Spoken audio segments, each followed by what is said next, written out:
बच्चा भी है तो उसको भी जी बोलो, उसको भी जीकारा दो।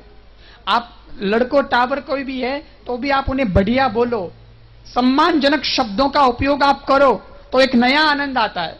और आप सम्मान दोगे तो वो भी आपको सम्मान देगा, ये पक्का है।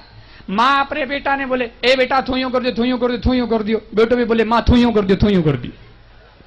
अब मां कठे और बेटो कठे, उम्र का कोई हिसाब किताब ही नहीं है, कहां और कहां ये। लेकिन जैसी मां बोलेगी बेटा भी फिर वैसा ही बोलेगा। इन वास्ते छोटों को भी सम्मान दो।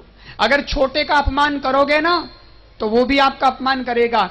इस दुनिया में सबसे छोटी चीज क्या है? बोले कण, रज का कण सबसे छोटी चीज है, बिल्कुल जमीन पर रहता है। लेकिन उसको भी अगर आप अपमानित करते हो, उसको भी अगर ठोकर मारोगे तो वो रेत जिसको आपने ठोकर मारी है वो आसमान में उड़ेगी, और रेत के अंदर जो कण है वो भी आसमान में उड़ेंगे, और उन्हीं कणों में से एक कण आपकी आंख में गिरेगा जिसको आपने ठोकर मारा। जिस छोटी चीज को समझकर, अकिंचन समझ करके लात मारी, उसी का कण आपकी आंख में आपको तकलीफ देता है।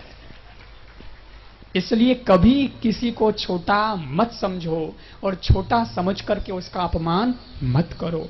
एक तिनका भी अगर आप उसको फेंकोगे तो आंख में लगेगा जाकर किसी के, फिर उसको तकलीफ देगा, क्योंकि आपने तो समझा ये तिनका है क्या है, लेकिन तिनका भी तो कितनी बड़ी तकलीफ बन जाता है।